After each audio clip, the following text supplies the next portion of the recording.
KBS 1라디오 신성원의 오늘 세계는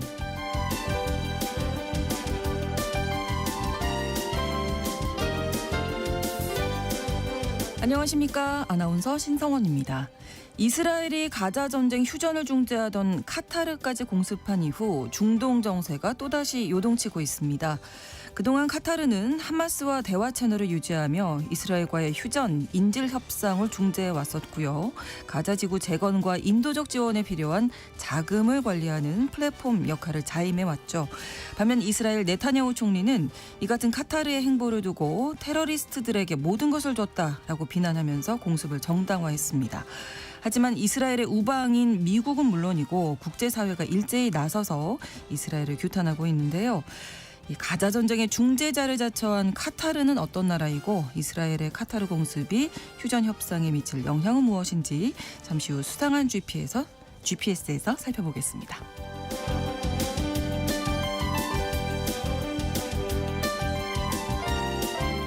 오늘 주목할 국제사회 뉴스 헤드라인 뉴스와 키워드로 정리해드립니다. 통신원 취재수첩은 호주 소식 준비했습니다. 호주는 다양한 인종과 문화가 공존하는 대표적인 다문화 국가죠. 이민자에 대한 차별도 상대적으로 적은 것으로 알려져 있는데요. 그런데 최근 호주에서 이민을 반대하는 대규모 시위가 열려서 논란이 이어지고 있다고 합니다. 자세한 내용 통신원 연결해서 알아봅니다. 9월 10일 금요일 KBS 1라디오 신성원의 오늘 세계는 시작합니다.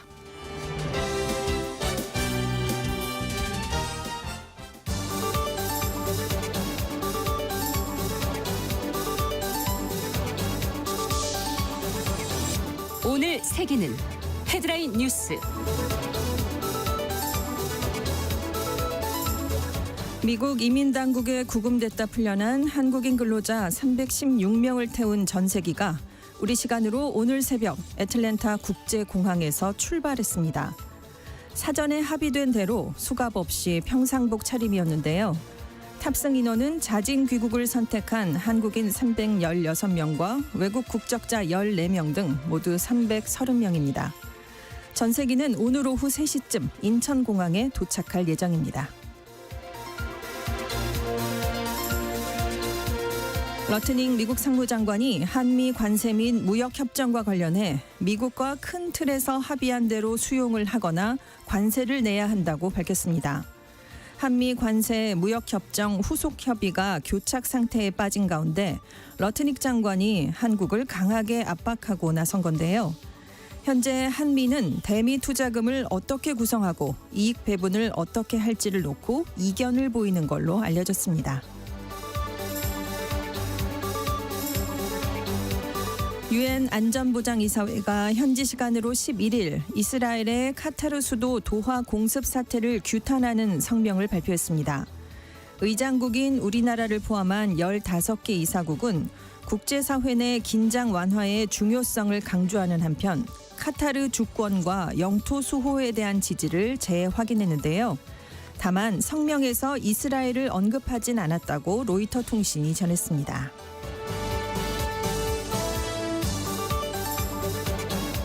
유럽연합 EU가 미성년자의 소셜미디어 사용 금지를 검토할 가능성을 나타냈습니다.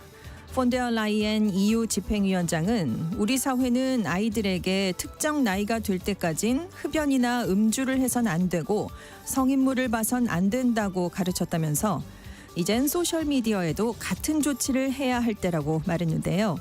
특히 세계 최초로 미성년자의 SNS 금지법을 도입한 호주의 사례를 선구적이라고 평가하면서 유럽에서 다음 단계로 뭘 할 수 있을지 호주의 정책 이행을 자세히 지켜보고 있다고 밝혔습니다. 미국 연방거래위원회가 인공지능 챗봇이 아동에게 미치는 영향에 대한 조사에 착수했습니다. 위원회는 구글과 오픈AI, 메타 등 AI 챗봇 제작 기업 7곳에 대해 챗봇이 아동에게 미치는 영향과 관련한 자료를 제출하라고 통보했는데요.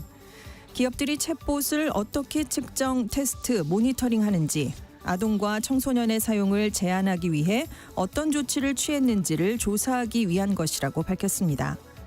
이번 조사는 최근 챗봇과 장시간 상호작용한 10대가 사망하는 등 아동과 청소년들이 챗봇을 사용하면서 유해한 사례들이 보고된 데 따라 이루어졌습니다.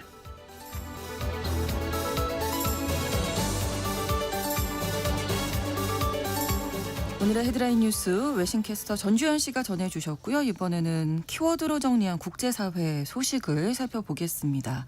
첫 번째 키워드 유연함은 없다. 네, 러트닝 미국 상무부 장관이요. 교착 상태에 빠져 있는 한미 무역 협정과 관련해서 미국과 큰 틀에서 합의한 대로 받아들이거나 관세를 내야 한다라고 얘기를 했습니다. 네.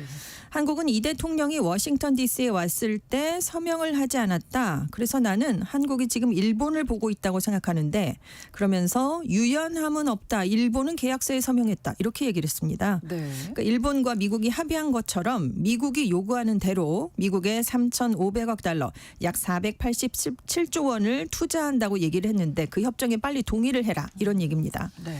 우리가 7월에 이제 이렇게 합의를 이루면서 상호관세, 자동차 품목관세 25%를 15%로 하향 조정하는 데는 합의를 했는데요. 네. 이 합의문의 서명이 아직은 이루어지지 않았기 때문에 자동차 관세도 25%가 지금 유지되고 있는 상황입니다. 근데 이제 트럼프 대통령이 일본하고 서명을 하면서 우리가 프로젝트를 제안하고 투자위원회가 승인하면 일본이 돈을 버는 것이다. 알래스카 액화 천연가스의 파이프라인 프로젝트나 원자력 발전소 건설 같은 데 우리가 돈을 쓰겠다. 이렇게 미국이 얘기를 했었거든요. 네. 그러니까 지금 우리한테 압박을 하는 게 아니냐. 일본을 예로 들면서 그렇죠. 이렇게 찰필 미루거나 좀 어떻게 안 해보겠다 이렇게 생각하지 말고 빨리 서명을 해라. 네, 선정 주체와 수익 배분, 투자 이행 방법 등에서 미국의 조건을 따라라 이런 압박인데요. 그렇습니다. 그리고 이제 또 조지아에서 발생한 한국인 노동자 대규모 구금 사태와 관련해서는 네. 한국 기업들이 미국의 근로자를 파견하려면 제대로 된 비자를 받아와야 된다 이렇게 얘기를 했습니다. 그래서 트럼프 대통령이 이 문제를 직접 다룰 것이다. 미국 내 대규모 투자를 원하면 단기 취업 비자를 통해 근로자를 데려오되 미국인을 훈련하고 다시 본국으로 돌아가게 할 것이다 이렇게 얘기를 했습니다. 뭔가 전방위적으로 좀 네, 압박하는 그렇습니다. 그런 모습인 것 같습니다. 네네.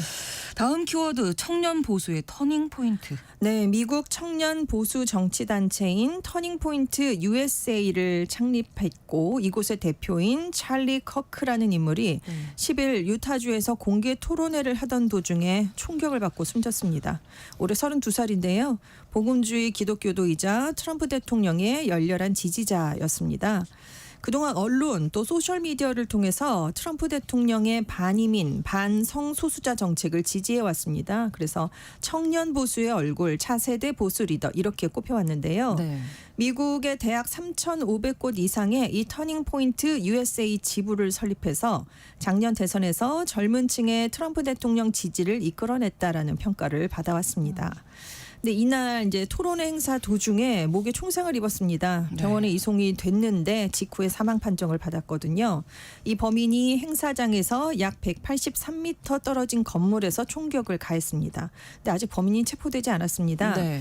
그래서 지금 이 피격 상황을 담은 영상이 SNS에 먼저 확산이 돼서 1,100만 회 이상 조회가 됐는데요. 이게 논란이 될 수밖에 없으니까 원본은 삭제가 됐는데 네. 사본이 그래도, 빠르게 이미. 확산되니까 이걸 막을 수가 없었습니다. 네.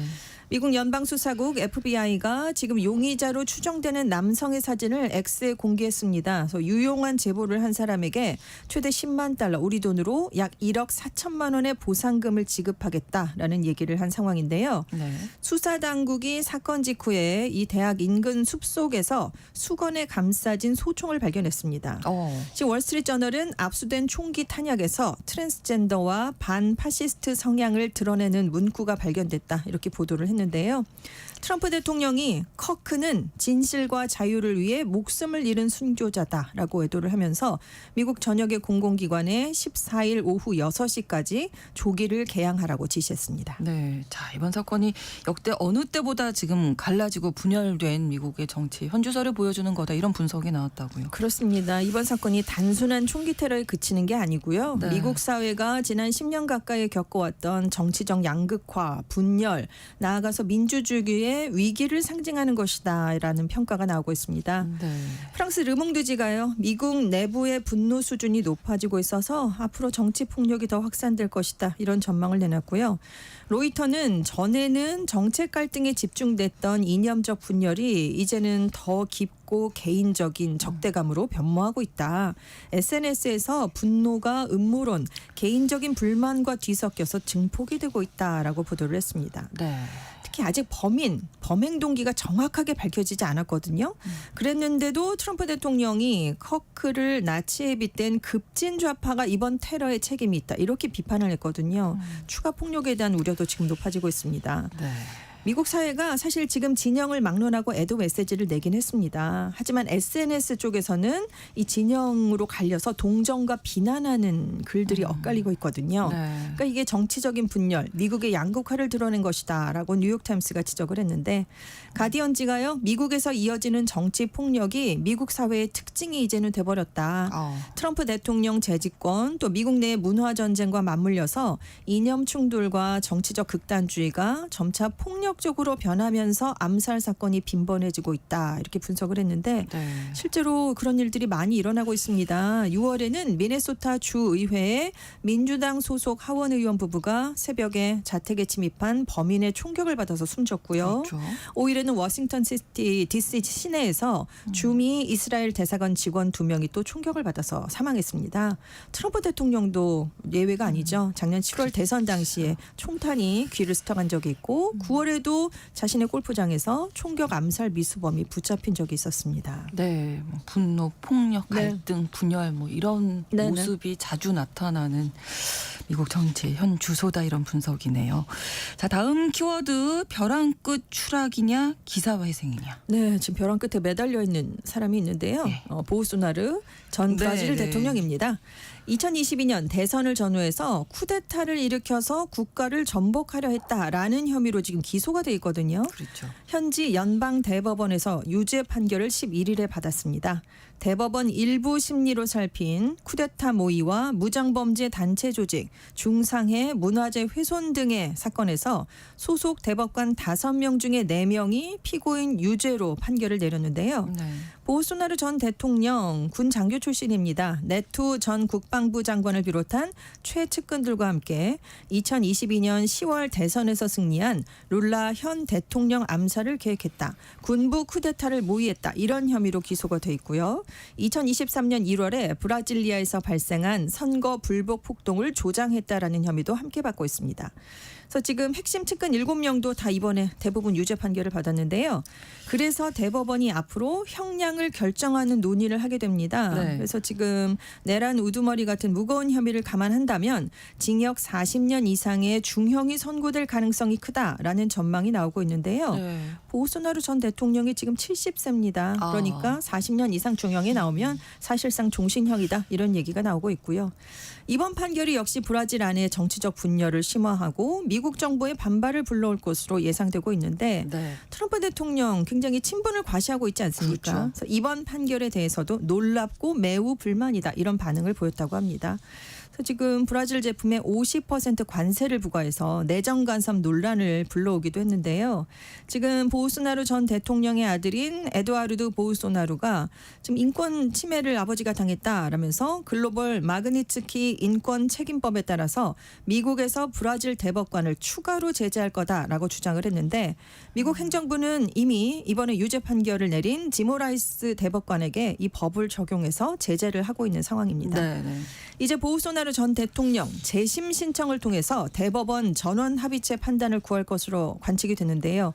여기서 판결이 뒤집어지면 기사 회생하는 거고요. 그래서 판결이 확정되면 정말 벼랑 끝으로 떨어지게 되는 셈입니다. 네.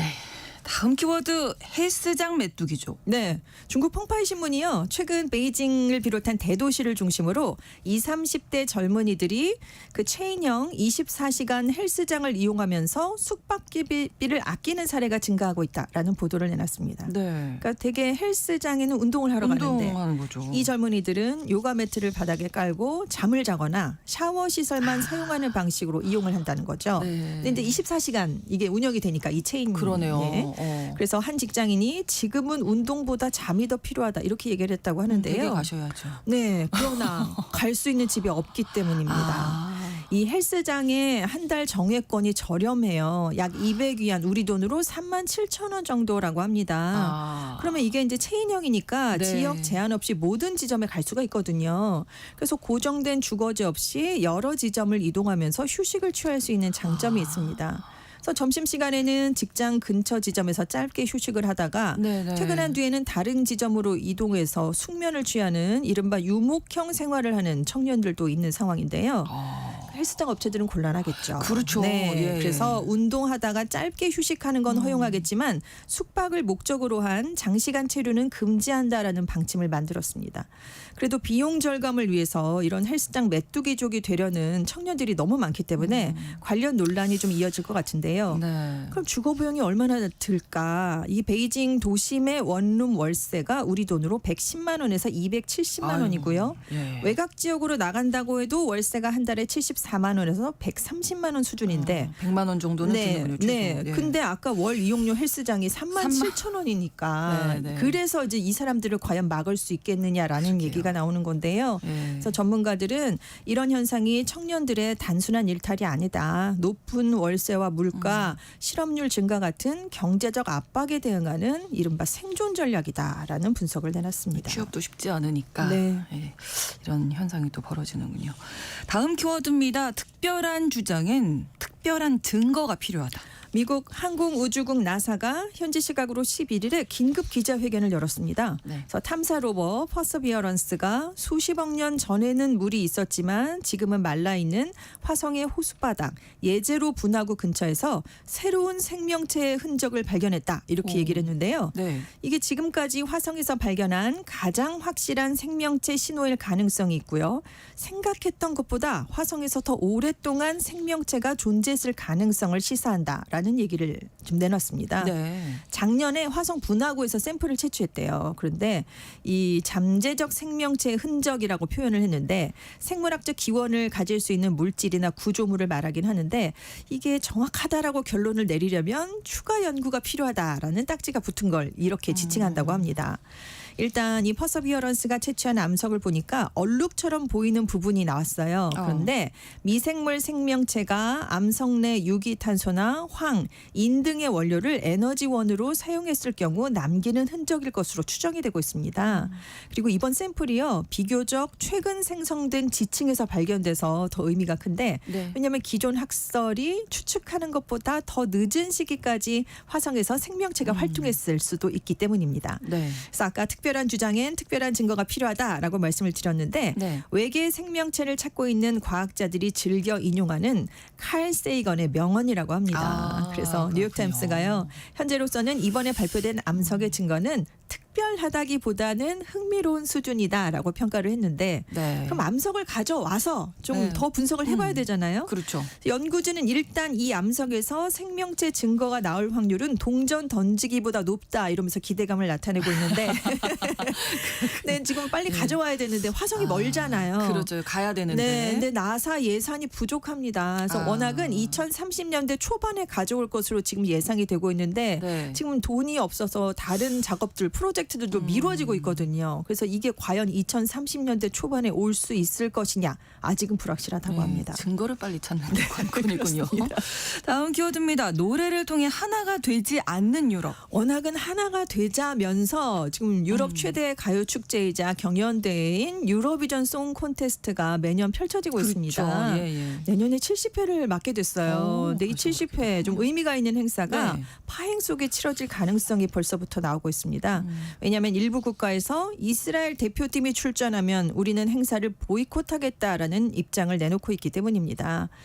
이스라엘이요 사실 지리적으로는 비유럽 국가입니다. 중동 그렇죠. 쪽이잖아요. 네네. 그런데 이스라엘이 유럽 방송연합의 정회원입니다. 그래서 지금 이곳이 주관을 하고 있기 때문에 그래서 1973년부터 유로비전 경연에 꾸준히 참가를 하고 있는데 네. 지금 아일랜드의 공영방송사가 내년에 이스라엘 팀이 나오면 우리는 안 간다 이렇게 벌써 선언을 했습니다.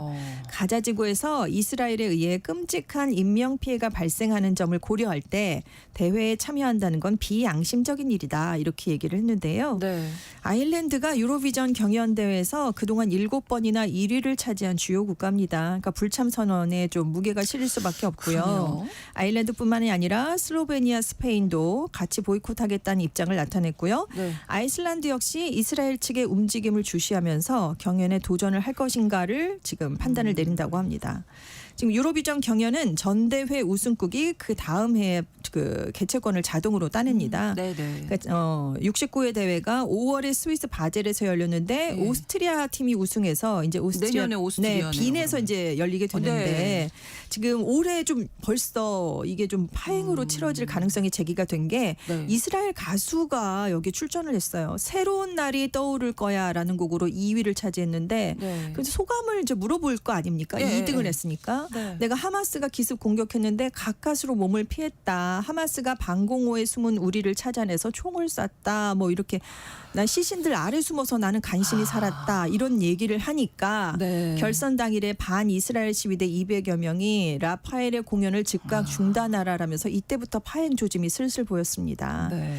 자, 일단 늦어도 올해 12월까지는 유럽 각국의 국영 방송사들이 참가 신청서를 내야 되는데 매년 37개에서 40개 팀이 참여했거든요. 네. 근데 만약에 이렇게 보이콧이 현실화가 된다면 내년 대회는 15개에서 20개 국가만 참여할 수 있을 것으로 전망되고 있습니다. 70회라는 의미 있는 네, 많이 해에. 퇴색될 수 있겠죠. 그러네요.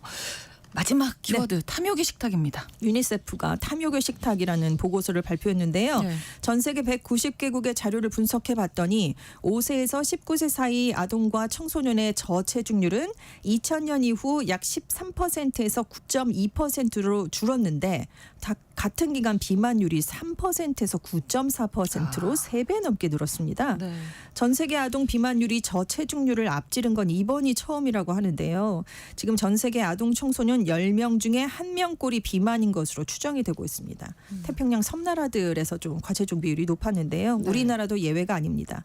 연구팀은 그러면 왜 과체중이 많아졌느냐. 설탕, 정제전분, 소금, 건강에 해로운 지방과 첨가물이 듬뿍 들어있는 초가공식품, 패스트푸드가 아동을 대상으로 판매되고 소비되고 있기 때문이다. 이렇게 얘기를 했는데요. 네. 비만이 그래서 이제는 건강과 발달에 영향을 미치는 점점 더 심각한 문제가 되고 있다. 이렇게 지적을 하고 있습니다. 네. 건강한 음식을 네. 먹이고 네, 그렇습니다. 어른들도 그런 음식 그렇습니다. 먹어야죠. 네. 에드라인 뉴스와 키워드 외신캐스터 전주현 씨와 함께했습니다. 고맙습니다. 네, 감사합니다. 신성원의 오늘 세계는 1부 마무리하겠습니다. 11시 30분부터 일부 지역에서는 해당 지역 방송 보내드립니다. 컬렉티브 소울의 Run 함께 듣겠습니다. Are these times contagious? I've never been this bored before. Is this the prize I've waited for? Now with the hours passing, there's nothing left to ensure. I long to find the messenger. Have I got a long way to run?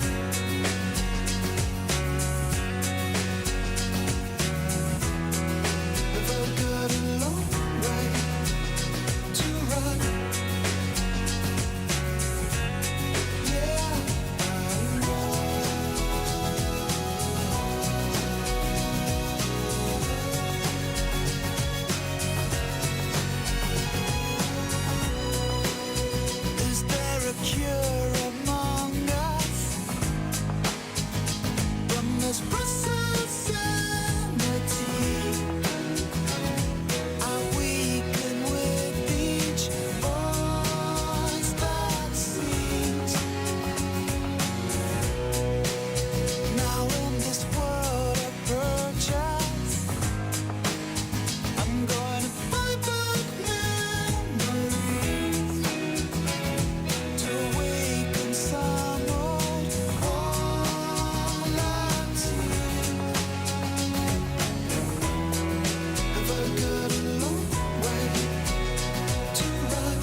지금 시각은 11시 30분입니다. KBS Ladies and gentlemen. 국제사회의 다양한 뉴스를 한눈에 KBS 1라디오 신성원의 오늘 세계는 세계를 바로 보는 최소한의 투자입니다.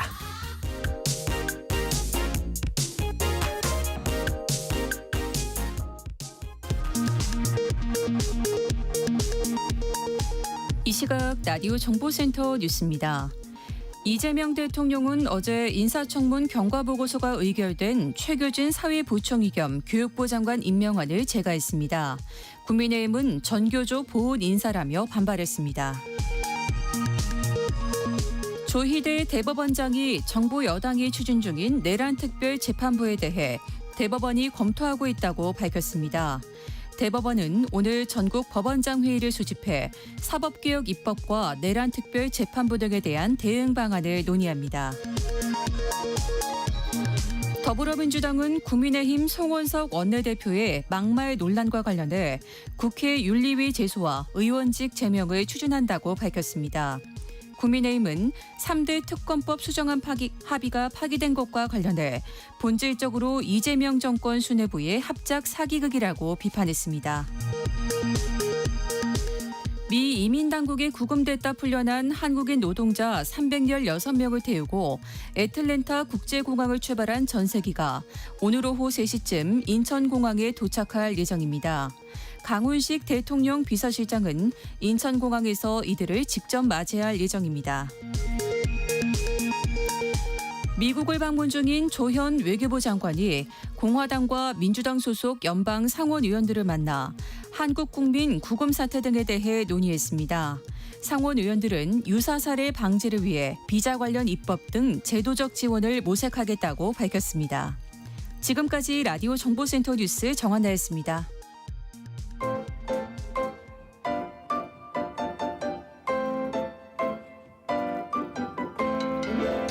통신원 취재 수첩.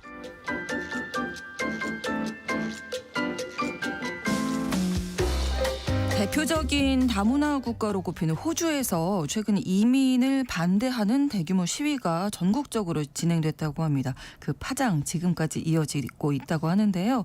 오늘 통신원 취재 수첩 시드니 나혜인 통신원 연결해서 현지 상황 살펴보겠습니다. 안녕하세요. 네, 안녕하세요. 네, 자 이런 시위 언제 열렸던 건가요?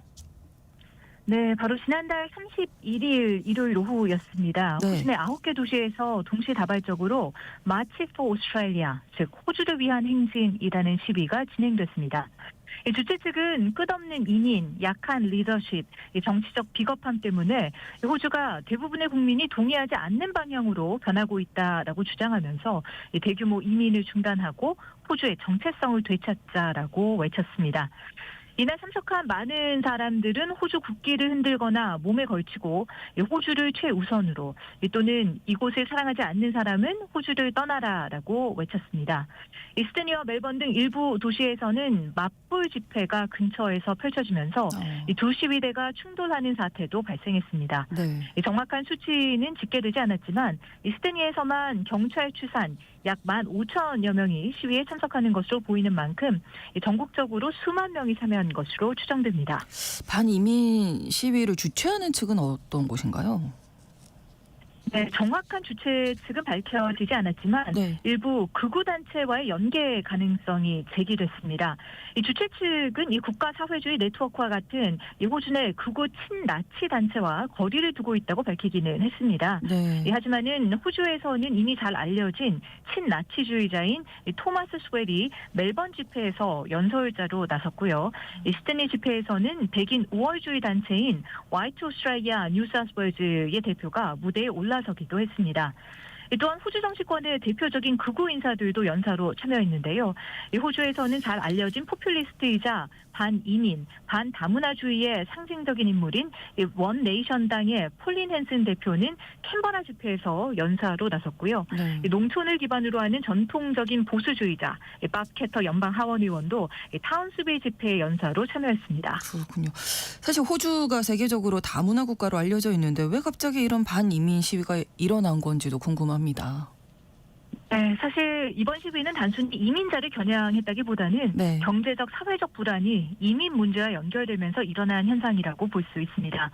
이 호주의 집값과 임대료가 천장부지로 솟아오른 가운데 이민자 유입으로 인해서 일부 사람들이 주택과 또 일자리 경쟁에서 불안을 느꼈던 것이 불만으로 표출된 겁니다. 네. 이 또 다른 요인은 정치적인 불만입니다. 일부 보수 정치인들과 단체들은 정부가 호주의 정체성과 문화를 지키지 못하고 있다면서 강경한 이 반이민 목소리를 내고 있습니다. 이 세계적으로 미국이나 유럽에서 포퓰리즘과 반이민 정서가 확산되는 가운데 좀 이러한 흐름이 호주에도 영향을 미쳤다고 볼 수 있겠습니다. 네. 이번 시위에서 특히 어떤 특정 이민자 사회를 겨냥했다고요? 네, 이 주최 측이 내놓은 전단지에는 인도 이민자 사회를 구체적으로 지목하고 있습니다. 네. 이 전단지에서는 이 지난 5년 동안 호주에 온 인도인의 수가 100년 동안 호주에 온 그리스인과 이탈리아인의 숫자보다 많다라고 주장하는 내용이 포함되어 있는데요. 네. 이 전문가들은 호주의 이민자 통계가 1945년부터 공식 집계됐기 때문에 이 100년 수치를 언급하는 것 자체가 이 근거 없는 주장이라고 지적합니다. 네. 이 실제로 2021년 기준으로 인도계는 이 호주 내에서 67만 명으로 파악됐는데요. 이 영국계 다음으로 호주 내에서 두 번째로 큰 이민자 집단입니다. 네. 이처럼 인도계 이민자가 많은 것은 사실이지만 이는 호주가 이 이민에서 숙련된 기술 이민자를 선발하는 방식 때문입니다. 기술 이민에는 영어 능력이 굉장히 중요하게 그렇죠. 고려되는데요. 네. 인도인들의 영어 수준이 높은 것이 그 이유죠. 이 인도인 이민자 사회는 이 자신들이 부당하게 타깃이 되고 있다면서 이런 시위가 인종차별적이고 이 다문화주의를 훼손하는 담론이라고 비판하고 있습니다. 그렇군요. 자, 이런 가운데 전문가들의 이야기는 정반대의 목소리입니다. 이민자들이 주택난, 고용 불안의 원인이 아니다. 경제 버팀목이다. 이렇게 이야기하고 있죠. 네, 맞습니다. 이 아이러니하게도 시위대가 줄이길 원하는 이민자들이 이 호주의 경제, 노동시장, 그리고 미래를 지탱하고 있다는 주장이 있습니다. 이 카이도르 국제난민법센터의 제인 메가담 교수는 이 호주 공영방송 SBS에 출연해서 네. 이민자들이 희생양이 되고 있다라면서 이민과 주택난, 이 생활비 압박 간의 관계에 대해서 잘못된 정보가 퍼지고 있고 일부 극우 세력이 이를 이용하고 있다고 설명했습니다. 네. 또한 시드니 대학교의 글로벌 이주 전문가 아나 부처 부교수는 호주는 이민 없이는 작동할 수 없다라고 강조하며 네. 호주 인구의 절반은 이민자이거나 이 부모 중 한 명이 이민자 출신이라고 설명했습니다. 이 부처 교수는 국제 유학생 이민이 국내 총생산의 큰 비중을 차지하고 있고 이민자들이 숙련 인력이 부족한 분야에서 중요한 노동을 제공하고 있다고 덧붙였습니다. 실제 통계를 통해서도 확인할 수 있는데요. 네. 호주 통계청 자료에 따르면 호주 노동력의 26.3%가 이민자인데 이는 OECD 국가 중에서도 가장 숙련된 집단에 속합니다. 네. 이민자의 약 60%가 대학 학위 이상을 보유하고 있고요. 이는 호주 출생자의 약 40%보다 훨씬 높은 수치입니다. 네, 어쨌든 사회 전체적으로 이렇게 분위기가 흘러가면서 호주에 살고 있는 우리 한인 동포 사회도 걱정이 클 것 같습니다. 네, 그렇습니다. 물론 일부 이민자들은 표현의 자유에 불과하다면서 좀 개의치 않는 반응이기도 합니다. 네, 하지만 네. 일부 이민자들은 크게 우려하고 있기도 하는데요.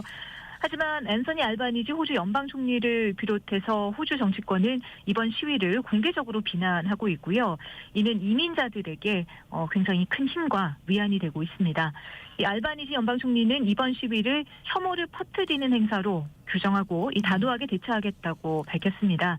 야당인 자유당 역시 이민자들에 대한 지지를 거듭 강조하고 있습니다.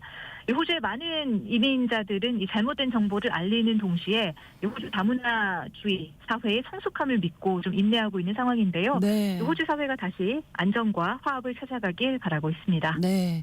오늘 소식 고맙습니다. 네, 감사합니다. 호주 시드니에서 나혜인 통신원이었습니다.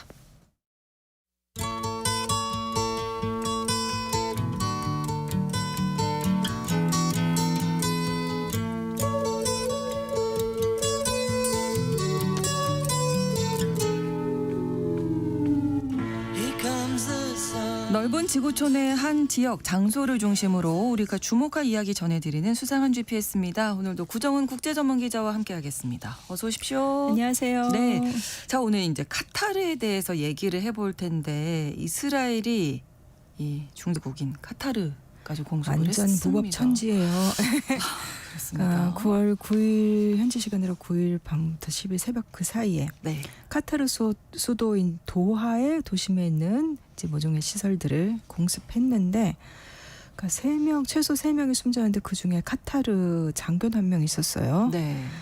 예, 이스라엘 쪽에서는 그 팔레스타인 무장 조직 하마스를 공격하는 이 원거리 공격의 연장선상에 있는 거다.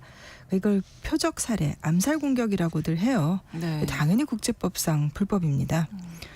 근데 이스라엘은 이거를 뭐 하마스 해외 거점 타격이다 이렇게 주장하고 있는데, 네. 카타르 총리 겸 외무장관실 이건 주권 침해다, 공격 행위다. 그 모하마드 빈 압둘라흐만 총리가 이거는 국가 테러다 이스라엘에. 그리고 베냐민 네타냐후 이스라엘 총리를 이름을 직접 거론하면서 야만적인 행위다라고 비난했고요. 네. 하지만 평화 노력은 계속하겠다 이렇게 중재 의지는 일단 재확인을 했습니다. 네. 다른 아랍 국가들 반응 이 어떻습니까? 사우디아라비아의 모하마드 빈 살만 왕세자, 네. 이스라엘의 범죄적인 행위를 억제하기 위해서 아랍이슬람 국제사회가 대응해야 된다라고 했고, 또 아랍에미리트 연합의 그 모하메드 빈 사이드, 이 아랍에미리트 연합의 지도자죠. 카타르로 날아가서 이제 카타르의 탐영고강을 포옹을 했는데, 네. 사실 이 나라들 예전에 사우디 아랍에미리트가 한편 먹고 카타르에서 몇 년 전까지 사이 되게 안 좋았었거든요. 근데 이번에 이렇게 서로 끌어안는 모습을 보여줬고, 이제 뭐 알자지라, 카타르 방송이죠. 알자지라를 비롯해서 이제 걸프 국가들의 언론들은 뭐 전례 없는 긴장 고조다. 그리고 또 이 일대에 이제 팔레스타인 옹호였던 진영은 팔레스타인을 지지하는 나라들을 위축시키려는 거다 이렇게 비판을 하고 있고요. 네. 이스라엘 안에서도 뭐 보수 구급파야 환영하겠지만, 그렇죠. 이제 중도 진보 성향 언론들이나 특히 그리고 이스라엘의 안보와 관련된 엘리트층 인사들은 대미 관계, 그다음에 걸프의 동맹 관리에 리스크를 키웠다. 아랍에미리트 같은 나라들은 이미 과거에 이스라엘과 손잡고 몇 년 전부터 이제 국교를 수립한 나라들인데, 네. 이 모든 걸 다 결국은 외교적인 리스크로 만들었다. 이렇게 이스라엘 안에서도 비판이 나오고 있습니다. 네. 사실 미국이 또 카타르랑 밀접한 관계인데 네. 트럼프 대통령 반응 궁금합니다. 일단 보면 제일 많이 나오는 게 거리두기, 이스라엘의 공습과 이스라엘이 계속 편들고는 있지만 이 공습은 우리랑 상관이 없는 거다 이거죠. 그래서 일단 공식 코멘트는 조금 최소화하면서, 네. 그러니까 동맹, 파트너와 긴밀히 소통 중이다. 한마디로 카타르 달래고 있다는 얘기겠죠. 트럼프 대통령 발언대 보면 조금 짜증 섞인 반응이랄까요. 이스라엘에 대해서. 네, 네. 공습이 알려진 다음에 기자들한테 very unhappy, 아주 불만스럽다. Not a good situation. 좋은 상황 아니다. 인지를 돌려받는 거 우리도 원하는데 방식이 좋지 않았다. 현명하지 않았다. 계속 이스라엘에 대해서 이런 평가를 했고, 네. 또 일부 미국 언론들 보도를 보니까 이 공습 뒤에 네타냐후 총리하고 트럼프 대통령 간에 통화를 했는데 네. 뭐 언쟁이 있었다 이런 보도도 있었어요. 이스라엘이 미국에 알려줬는데 네. 마지막에 너무 늦게 알려줘서 미국이 아. 대응 못하게 만들었다 이런 얘기도 나오고 있고요. 사실 카타르에 미군 기지가 또 있어서 예, 미군 예. 기지가 그 혹시 영화 트랜스포머 네, 1편에서 이제 네. 미국 기지가 외계 로봇에 침략받는 장면, 그게 바로 카타르의 알 우데이드 기지라고 나와요. 그렇군요. 이게 수도 도하에서 한 30km 정도 떨어진 네. 이 사막 가운데 위치한 기지인데, 네. 1991년에 이제 미국과 아랍국들 예. 서방 이렇게 한편 먹고 이라크 공격한 걸프전이 걸프전. 있었잖아요. 네. 그래서 냉전 끝난 직후에. 네, 네. 근데 카타르라는 나라는 지금도 병력이 한 26,500명? 굉장히 적습니다. 인구도 적고 군사력이 거의 없다 보니까 네. 냉전이 끝난 다음에 미국 보호 아래로 들어가자. 그래서 1996년에 당시 돈으로 10억 달러 들여서 이 알로데이드 기지를 만들었고, 네. 3년 뒤 1999년에 미국하고 군사협력 협정을 체결해서 미군이 들어가게 됐어요. 근데 미군이 사실 중동에서 이런 기지를 구하기가 힘들어요. 사우디아라비아나 아랍에미리트 같은 데는 딱 거리 두고 있고 사우디가 잠깐 미군 기지 뒀다가 자국 내에서 반미 여론 고조돼서 테러 나고 막 이런 것들이 있어서 네. 아무도 안 하려고 하는데 카타르는 미군을 들여가면서 활동 제한 같은 것도 안 뒀어요. 그러니까 뭐냐면 카타르에 있는 미군이 딴 데서도 원하면 뭐 딴 나라 가서 작전을 하든가 이렇게 예, 된 예. 거예요. 그래서 여기 지금 뭐 이 알로데이드 기지가 네. 미 공군과 카타르의 뭐 합동 기지라고 하는데 사실상 중동 최대 규모의 미 공군 기지고 그러니까 미군의 중동 작전을 관할하는 중부사령부 전방지휘부도 여기도 있고 그래서 뭐 항공기 급유라든가 뭐 정보 정찰 통신 거점 이런 걸 다 이 기지가 하고 있습니다. 주요 허브네요. 그러면. 예. 네. 그래서 뭐 이라크 전쟁, 아프가니스탄 전쟁, 뭐 시리아에서의 극단주의 세력과의 전쟁이라든가, 그다음에 아프가니스탄에서 미군이 빼낼 때도 미군 철수할 때도 여기 거쳐서 미군들이 미국으로 돌아갔거든요. 네, 네. 그러니까 완전 그런 기지고 그래서 이스라엘이 카타르 공습한 다음에 트럼프도 이 기지를 언급하면서 카타르와의 동맹 관계 중요하다라는 점을 언급을 했죠. 네. 어떻게 보면 사실 뭐 이런 상황이 있으면 비난받을 게 뻔한 상황인데도 이렇게 공습을 한 이유는 뭘까요? 이스라엘 쪽의 논리는 하마스 해외 지휘부의 자금을 차단하겠다라는 겁니다.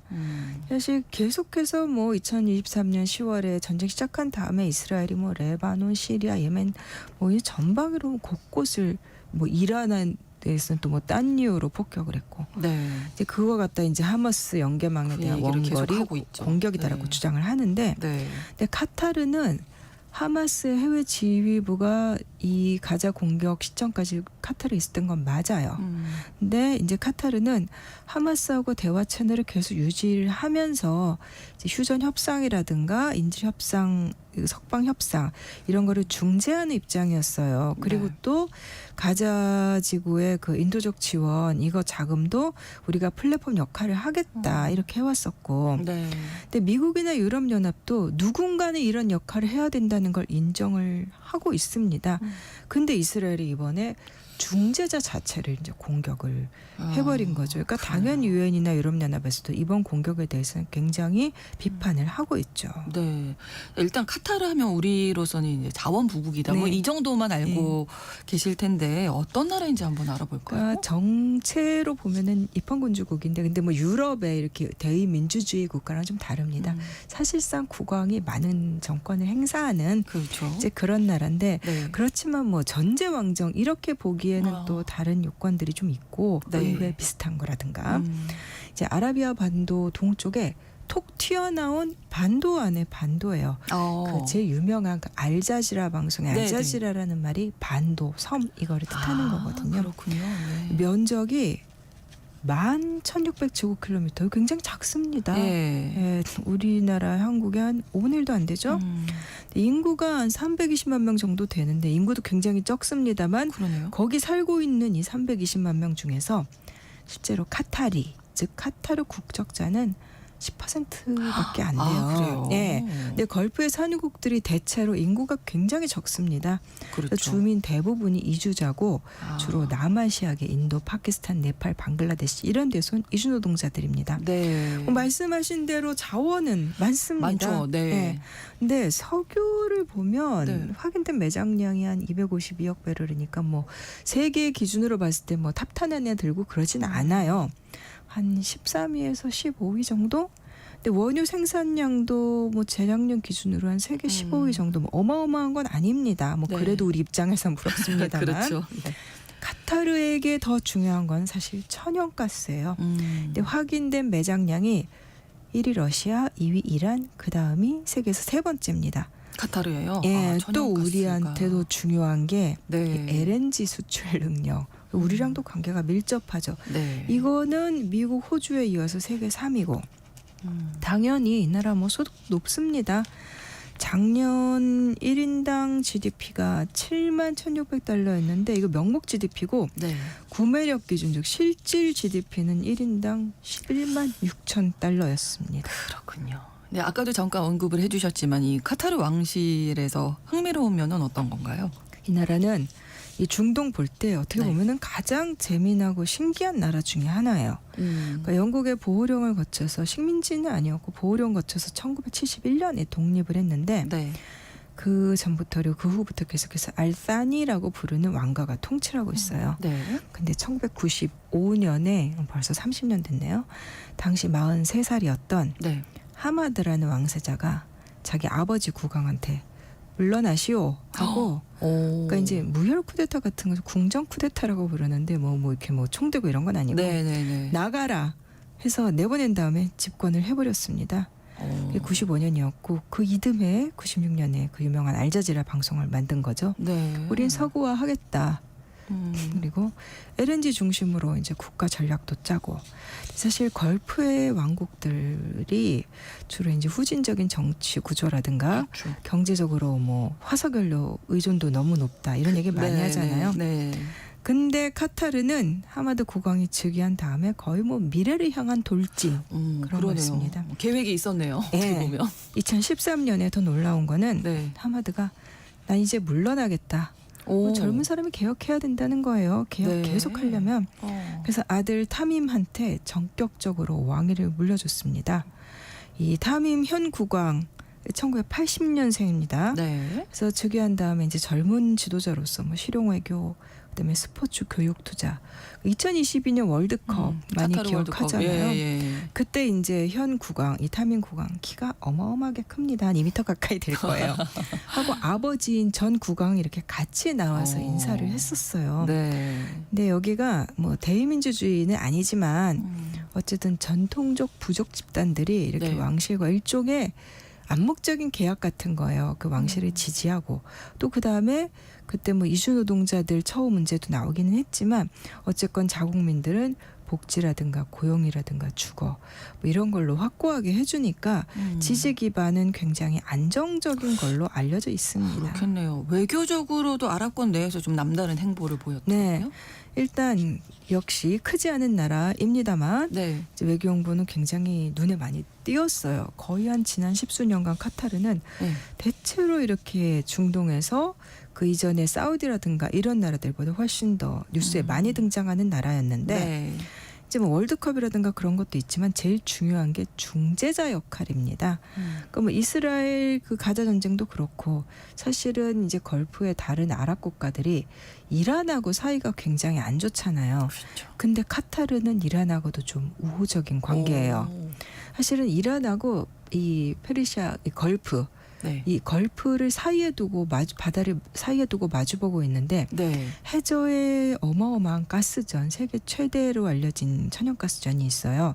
근데 이거를 이란하고 카타르가 공동 소유하고 있어요. 아, 그럼 사이 좋아야 되겠네요. 네, 등 돌릴 수 없어요. 네. 그리고 그 앞서서 이제 아프가니스탄에서 미군 철군할 때 여기를 거점 삼았다 그랬잖아요. 네, 미국도 네.